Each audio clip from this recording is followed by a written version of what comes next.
লা ইলাহা ইল্লাল্লাহু মুহাম্মাদুর রাসূলুল্লাহ সাল্লাল্লাহু আলাইহি ওয়াসাল্লাম। আমি কি যেন বলতেছিলাম? আমানতের খিয়ানত। আব্দুল মুতালিব আমার হাবিব জনাবি মুহাম্মদ রাসূলুল্লাহ সাল্লাল্লাহু আলাইহি ওয়াসাল্লাম আবু তালিবের কাছে যখন জমা দিয়া দিলেন, আবু তালিবকে দুইটা ওসিয়ত করা হলো। আব্দুল মুতালিব ডাকা আবু তালিব, আমার কাছে দুইটা ওয়াদা দেওয়া লাগবে। এক নম্বর ওয়াদা হলো মুহাম্মাদের এই জমিনে মা নাই, বাবা নাই। মুহাম্মাদের মা এবং বাবার দায়িত্ব বহন করা লাগবে। মুহাম্মাদের বাবার জায়গায় বাবা হওয়া লাগবে, মুহাম্মাদের মার জায়গায় মা হওয়া লাগবে। সর্বপ্রথম ওসিয়তটা তোমরা মানতে পারবা কিনা? আবু তালিবের স্ত্রী দুজন মিলে আব্দুল মুতালিবের কাছে অদাবদ্ধ হয়ে যান। জরিবান না সুবহানাল্লাহ।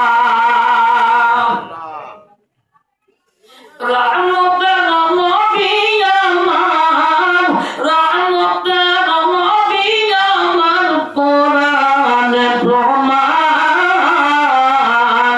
আশিক বিনে কে বুঝিবে আমার দয়ার নবীর শান।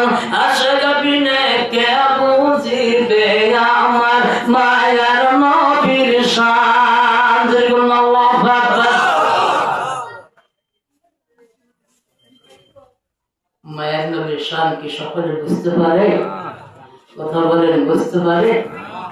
সম্ভব? ভাইরা আমার,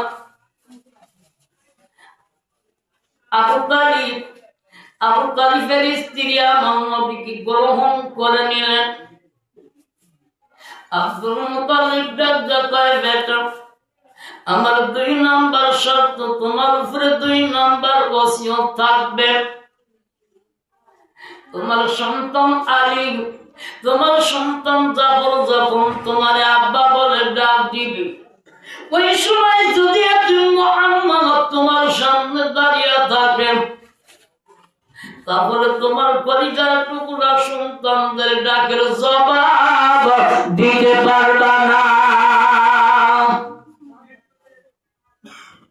মুহাম্মদ যতদিন পর্যন্ত স্বাভাবিক না হবে, আমার এতিম লাতি যতক্ষণ পর্যন্ত ডান বাম না চিনবে, আমার এতিম লাতি যতক্ষণ পর্যন্ত মক্কা মদিনা না চিনবে, এতক্ষণ পর্যন্ত তোমার হাত ছাড়া করবা না।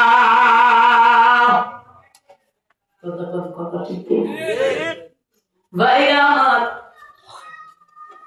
তাহলে যারা এতিম, এই এতিমের মাল যখন আপনি বপন করেছেন, সূরা নিসার মধ্যে আল্লাহ রাব্বুল আলামিন বলছে, এতিমের মাল যারা আত্মসাৎ করলো তারা স্বয়ং আগুন আত্মসাৎ করলো। এতিমকে যারা ফাঁকি দিল তারা আমি আল্লাহরে ফাঁকি দিল। এতিমকে যারা ফাঁকি দিল আমার নবীর উম্মাত থেকে বহিষ্কার হয়ে গেল। জুরবান নাউজুবিল্লাহ। বাবা যখন সন্তানের হক আদায় করল না,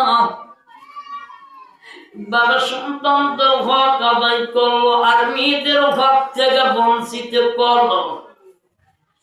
এমন বাবা যদি খানায় কেবল চৌকার ধরে সারা জিন্দেগি বড় চোখের পানি ছেড়ে কান্দে, আমি আলাউদ্দিন বিন নুরি এই মজলিসের দলিল দিয়ে গেলাম, সারা জীবন বড় যদি খানায় কেবল গেলাপ ধরে চোখের পানি জড়াইয়া সমুদ্র বানায়া দেয়, আমি আলাউদ্দিন বিন নুরি বলে গেলাম ওই হাজী সাহেবের দোয়া আল্লাহর দরবারে কবুল হবে না।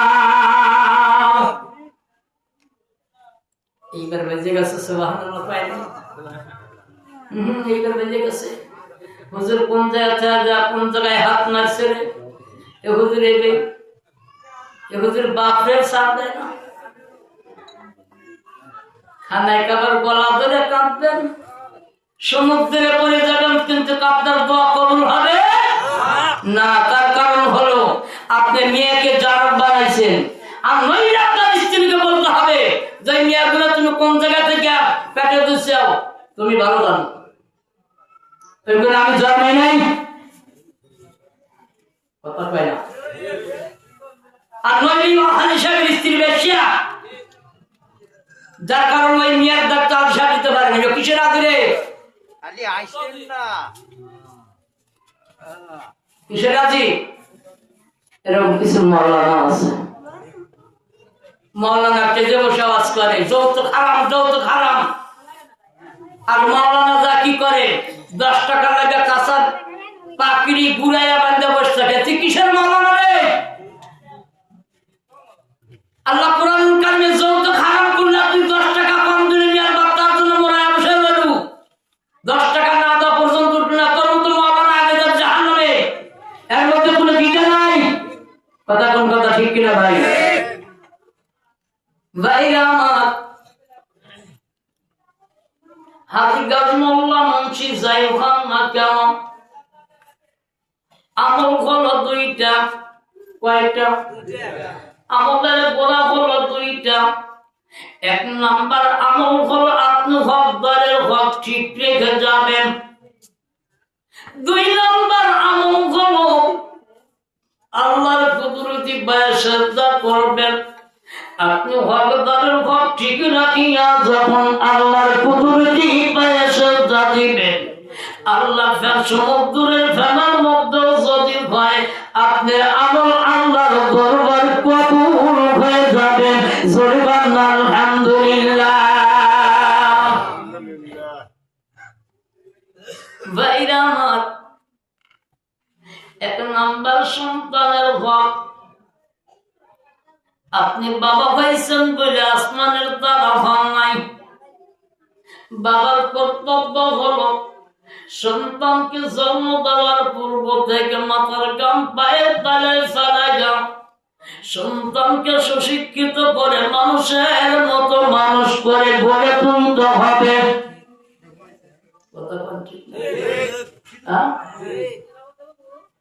2 নাম্বার শর্ত হলো সন্তান মানুষ হয়ে গেছে সন্তান বিবাহের উপযুক্ত হয়ে গেছে 18 বছর বয়স ছেলে হলে 20 বছর 22 বছর কন্যা হলে 18 বছর এই সন্তান যখন 18 বছর থেকে 20 বছর পরিণত বয়স হয়ে যায় ওই সন্তানের জন্ম 8% জায়গা দিয়া ওই সন্তানের জন্ম 1 জোড়া হাতের বলদ দিয়া ওই সন্তানের জন্ম 3খানা ঘর দিয়া কয়খানা একটা ঘরে তার স্বামী স্ত্রী থাকবে আর একটা ঘরের মধ্যে গরু থাকবে আর একটা ঘরের মধ্যে দিয়া রান্না হবে আর মেহমান সেই ঘরে আস্তানা করবে জোরে কোন কয়টা ঘর 3টা ঘর দিয়া সবকিছু তৈরি করে দেওয়ার পর এরপর সন্তানকে অর্ডার দিবে সন্তান বেটারে এইবার তোমারে আমি হুকুম দিয়ে দিলাম তোমারে অনুমতি দিয়ে দিলাম আমি বাবা তোমারে অনুমতি দিলাম এইবার তোমার ইচ্ছা মতো একজন নারীকে তুমি চয়েস করে নিতে পারো জোরে বলেন আলহামদুলিল্লাহ